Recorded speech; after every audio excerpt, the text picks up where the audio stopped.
Je n'aime pas du tout les définitions du Figital que vous pouvez trouver sur internet, en tout cas jusqu'à présent.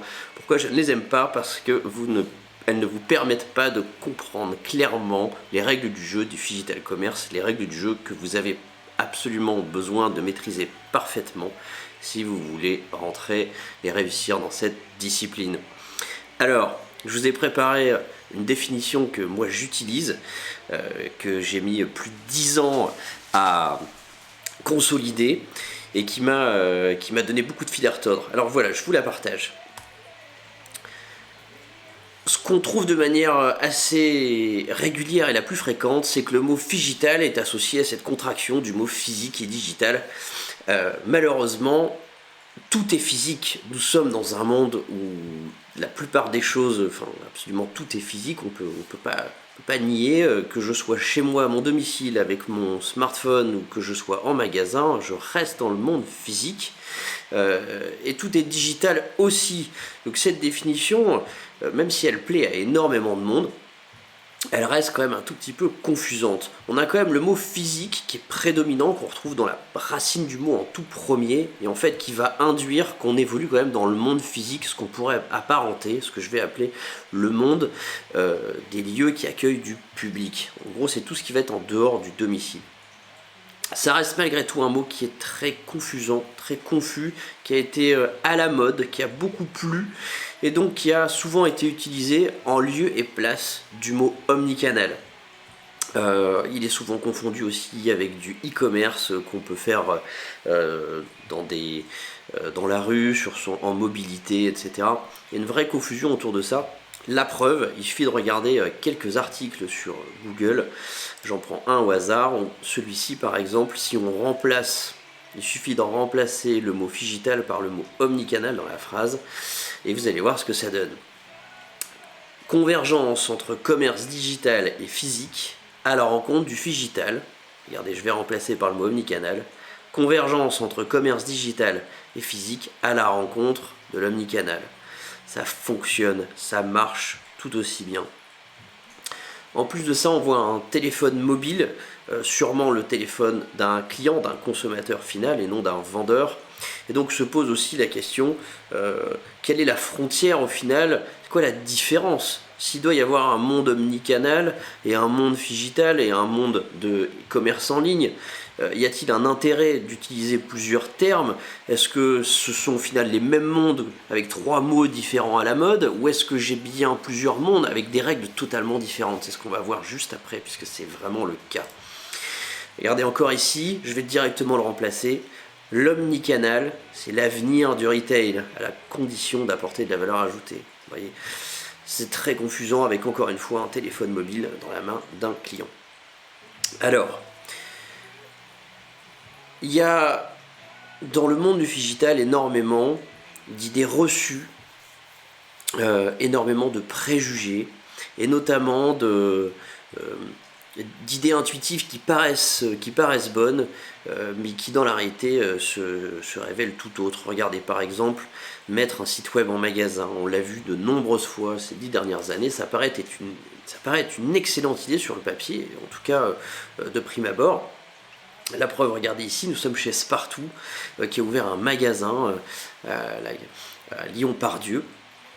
Et donc, Spartoo, qui est un pure player, évidemment, qui ouvre un point de vente, ne va pas pouvoir mettre la totalité des produits qu'il expose sur son site web, il ne va pas pouvoir les mettre à l'intérieur de son point de vente. Donc c'est normal que ce type d'enseigne fasse le pari du digital à l'intérieur du point de vente, puisque tout l'enjeu va être de réussir à vendre autant que sur son site e-commerce, mais à l'intérieur d'un lieu qui accueille du public, en l'occurrence ici un magasin. Regardez par contre, l'outil qui est utilisé ici, on y voit clairement un site web, le site web de Spartoo, et en plus de ça, au moment de payer, j'arrive sur une page PayPal. Posez-vous une question, demandez-vous si vous étiez à ma place dans ce magasin, est-ce que vous mettriez vos coordonnées, votre login et votre mot de passe à ce moment-là, devant cet écran, dans un lieu qui accueille du public? Peut-être que vous auriez une petite voix à l'intérieur de votre esprit qui vous dirait « Oula, attention, quelque chose ne va pas, je suis peut-être en train de me mettre en danger, je vais me méfier, je vais peut-être pas le faire, et vous auriez parfaitement raison, ne faites surtout pas ça, ne faites jamais ça. Et je vais même vous dire autre chose, c'est illégal. D'un côté, vous avez donc un site e-commerce, le site de Spartoo, dans lequel vous avez une page PayPal, et si vous utilisez ce site e-commerce depuis chez vous, même sur votre smartphone, mettre PayPal sur un site e-commerce, c'est tout à fait une bonne idée, c'est une bonne pratique. Et là, tout d'un coup, cette bonne idée devient une mauvaise idée, une mauvaise pratique. Et pire que ça, effectivement, c'est illégal. Pourquoi ? Parce que nous sommes dans un point de vente et la législation sur les encaissements et sur le paiement est très différente de la vente à distance. Ce sont d'autres normes qui s'appliquent et faire ceci, c'est interdit, c'est illégal. Voilà donc bien une frontière, une différence dans ce monde omnicanal, puisque d'un côté les règles du jeu du paiement en ligne, PayPal est une bonne idée et c'est légal, de l'autre côté j'ai passé la frontière, ça devient une très mauvaise idée et illégal. Ça veut bien dire que non seulement j'ai bien une frontière, mais tout change d'un côté et de l'autre. Et vous allez voir que ça, ce n'est juste qu'un seul point, il y en a des centaines qui changent quand on y prête vraiment attention. Le digital est vraiment un tout nouveau métier qu'on découvre. Il n'y a pas encore de livre écrit sur le digital, de guide, d'école, de formation. Et donc c'est tout l'enjeu de cette définition, c'est au moins de vous donner un cadre qui va vous permettre de vous y retrouver dans vos projets. Regardez les cookies ici. Sur Internet, ce n'est pas un sujet, ça a été tranché, c'est obligatoire. Tout le monde doit pouvoir afficher des banners, des pop-up sur les cookies, sur ses sites web, qu'on les aime ou qu'on les aime pas. Mais regardez en magasin, est-ce que ça a du sens? Et puis qui devrait cliquer sur ces cookies? Chaque personne? Le vendeur? Le responsable du magasin? Le responsable juridique de l'enseigne?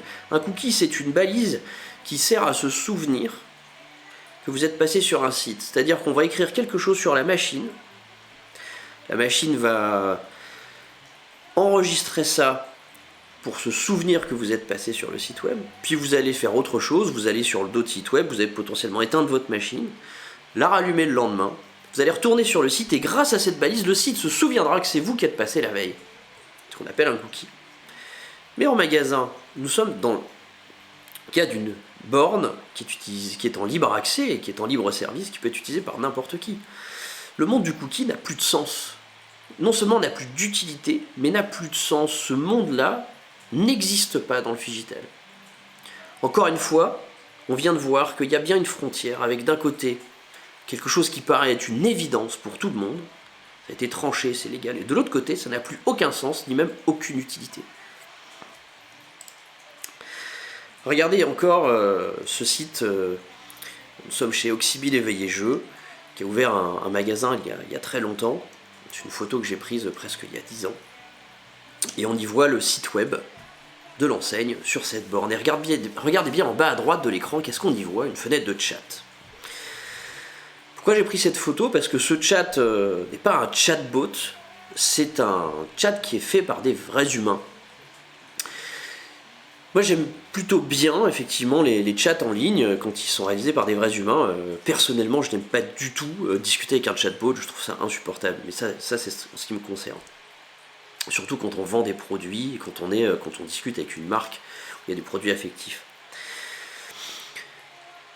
J'ai tendance à croire, puisque c'est pas mon domaine de prédilection le commerce en ligne, mais j'ai tendance à croire que c'est plutôt une bonne pratique de mettre ce genre d'outils sur des sites en ligne, puisque à partir du moment où le consommateur est tout seul, si on vient lui apporter un peu d'humain dans son parcours et dans sa navigation, ça peut être que bénéfique. Mais maintenant je suis en magasin, je suis devant cette borne. Pensez-vous que c'est une bonne idée de mettre un chat ici? Et je pense que tout seul, vous arrivez à comprendre et à faire votre cheminement. En fait, c'est pas une bonne idée. Et effectivement, vous avez raison, ne faites pas ça, c'est pas du tout une bonne idée. Quand on vient en magasin, c'est certainement pas pour parler avec un chat. C'est fatigant, ça nécessite un effort d'écrire sur un texte, et puis tout simplement, les vendeurs sont là. Qui mieux qu'un vendeur humain pourra bien accueillir vos clients en magasin? Faire ça est une hérésie dans le monde du digital. C'est un non-sens complet. Voilà encore un troisième exemple de quelque chose qui est une très bonne pratique dans le monde du commerce en ligne, passer dans l'autre côté de la frontière, c'est une très mauvaise pratique. Je prends un exemple qui cette fois-ci est issu du commerce en ligne, le SEO. Le SEO, on pourrait dire que ça fait partie des règles du jeu du commerce en ligne. Si demain vous ouvrez un site e-commerce, si vous ne jouez pas au jeu du SEO, vous serez certainement très peu performant. C'est important et c'est très technique. Si demain je vous offre un Trivial Poursuite, je vais devoir vous apprendre à jouer au Trivial Poursuite, les règles du jeu, les jetons, les couleurs, le tour des joueurs, etc. Vous ne pourrez pas être un bon joueur tant que vous ne connaîtrez pas les règles du jeu du Trivial Poursuite. C'est exactement pareil pour le e-commerce. Il y a un certain nombre de règles du jeu que vous devez parfaitement maîtriser si vous voulez être bon, ou être excellent, tout simplement même exister, vivre, être rentable, tout ce que vous voulez. C'est suffisamment important le SEO pour que certaines entreprises en dépensent des millions d'euros, voire des centaines de millions d'euros, pour pouvoir être correctement référencées sur les moteurs de recherche. Allons maintenant dans le monde du phygital, où nous sommes en magasin. D'après vous, est-ce pertinent de voir sur la page d'accueil d'une borne qui va être dans un magasin, dans un lieu qui accueille du public, ou même sur le smartphone d'un vendeur ou sur sa tablette, pensez-vous qu'il soit pertinent que la page d'accueil soit Google ? Absolument pas. C'est absolument pas une bonne pratique, c'est pas une bonne idée, et ça, vous ne verrez jamais ça, sauf sur cette photo que j'ai prise bien sûr par hasard, puisqu'il s'agissait certainement d'une erreur, ou d'une borne qui avait été mal configurée. Mais jamais vous ne verrez ça en magasin, sauf dans certains cas exceptionnels, ici, d'une erreur. Eh bien oui, le SEO n'existe pas, n'a aucun sens dans le monde du phygital. C'est-à-dire qu'une pratique extrêmement importante dans les règles du jeu du commerce en ligne, qui nécessite d'avoir des connaissances extrêmement pointues, voire des équipes entières d'experts en interne pour pouvoir faire du rédactionnel, de fiches produits, des mots-clés, du backlink, toutes ces stratégies-là disparaissent, n'ont aucun sens dans le monde digital. Et vous commencez à comprendre que quand on cumule toutes ces différences, si vous voulez prendre des gens qui maîtrisent le e-commerce et les appliquer dans le monde du digital sans aucune formation, ça ne marchera pas. Le monde du digital est un nouveau monde. Ce n'est pas du e-commerce. Ça n'a quasiment rien à voir avec du e-commerce. Il y a même trop de choses qui font que c'en est l'opposé du e-commerce. Le digital, c'est un monde qui est beaucoup plus proche du monde du retail physique. Mais ce n'est pas non plus du retail physique. C'est quelque chose qui évolue, c'est une évolution du modèle du retail physique.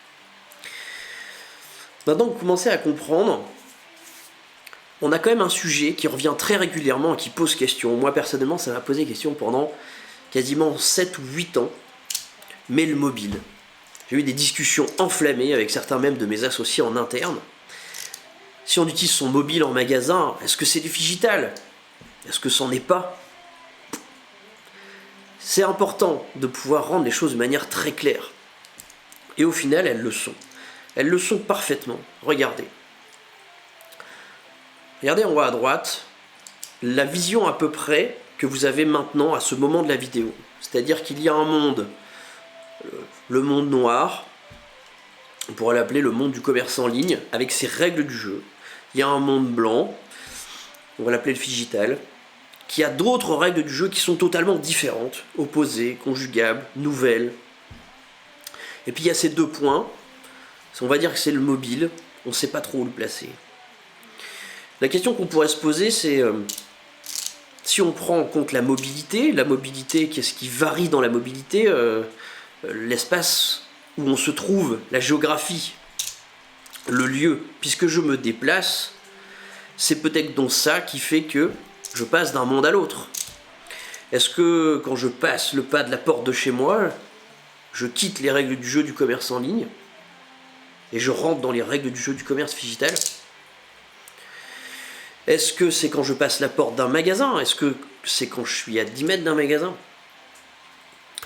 On va prendre cette hypothèse-là. Puisque visiblement, c'est l'hypothèse qui a le plus d'aura sur Internet, celle qu'on retrouve le plus souvent. On voit des photos avec des mobiles en magasin, puis on dit que c'est du digital. Voilà, parce que ce mot physique plus digital pose beaucoup de confusion. Appliquons-nous simplement, laissons de côté toutes ces préoccupations marketing et de communication, appliquons-nous aux règles du jeu, puisqu'on a bien compris qu'il y avait une règle qui fait que je passe d'un monde à l'autre. Retournons chez Spartoo.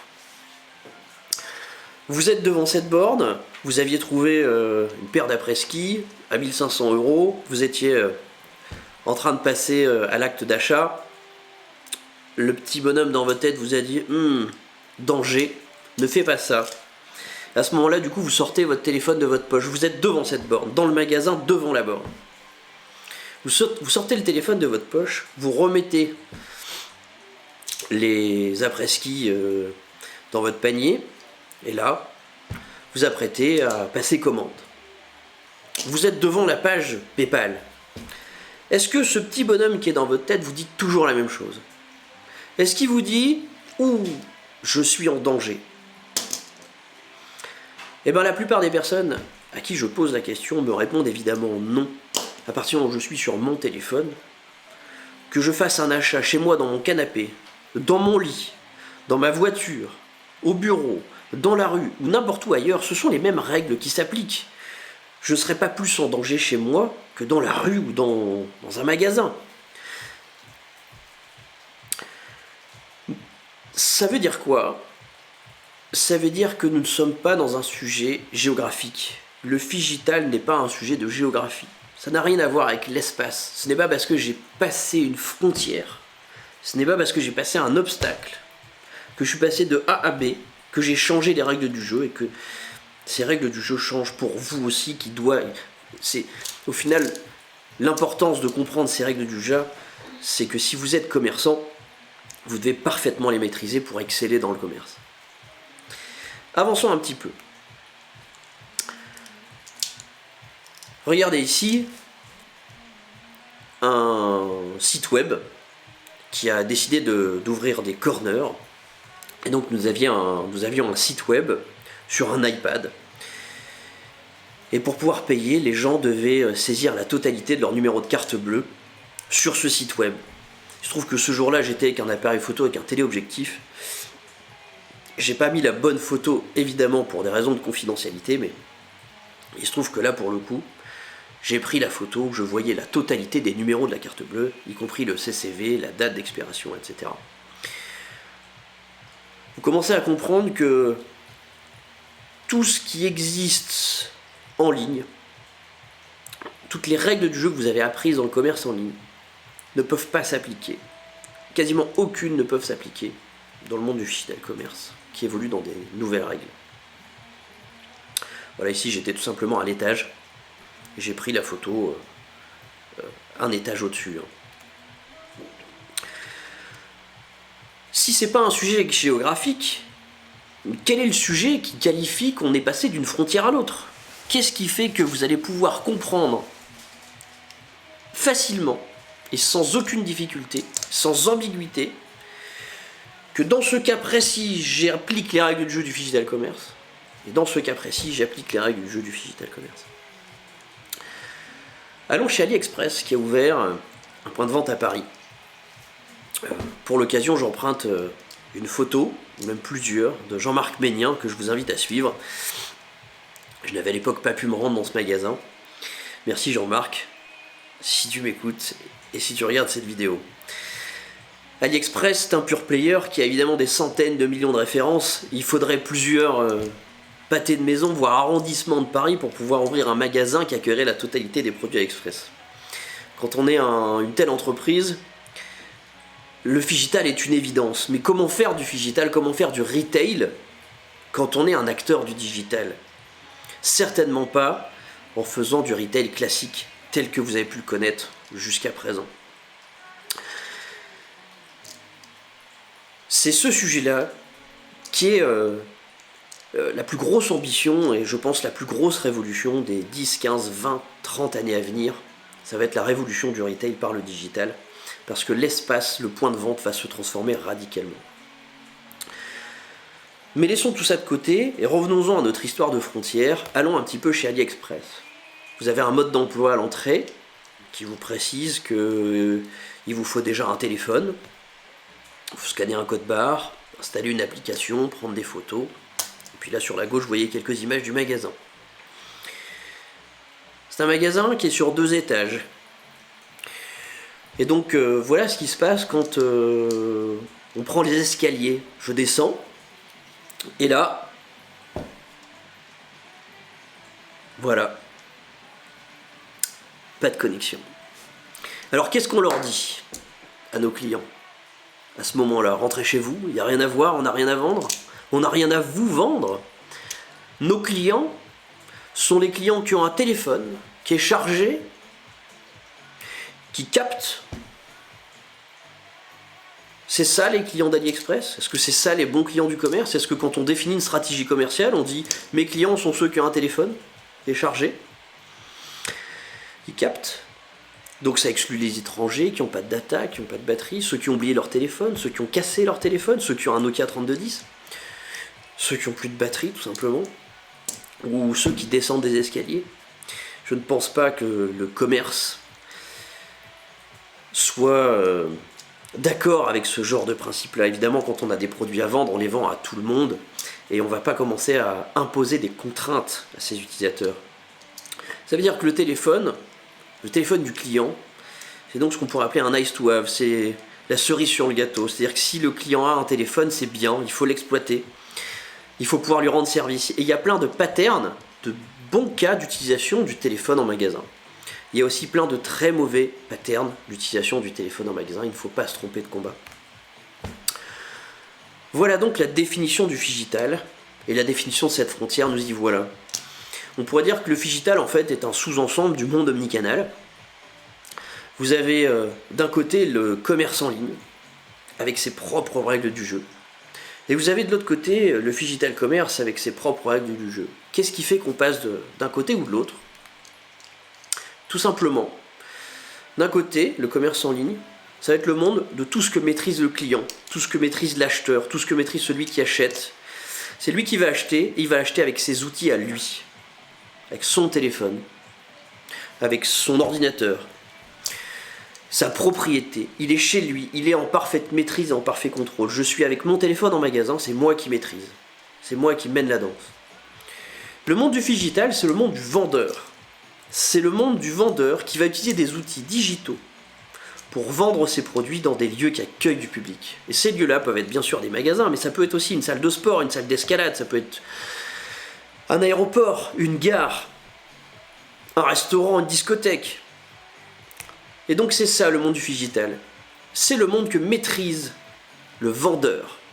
Et le vendeur au sens de l'entreprise qui vend. Et donc ça va regrouper absolument tous les outils digitaux qu'on peut retrouver dans ces lieux qui accueillent du public, à savoir aussi bien le mobilier du magasin, donc les bornes interactives, les écrans d'affichage dynamique, ce qu'on appelle aussi le digital signage outre-Atlantique, mais aussi tous les outils du vendeur, la mobilité du vendeur. Le mobile du vendeur, c'est son outil à lui. Ça peut être aussi les tablettes vendeurs. Et donc voilà la définition que j'utilise moi aujourd'hui du phygital commerce. J'espère que cette vidéo vous a plu. N'hésitez pas à vous abonner et puis à nous suivre. Merci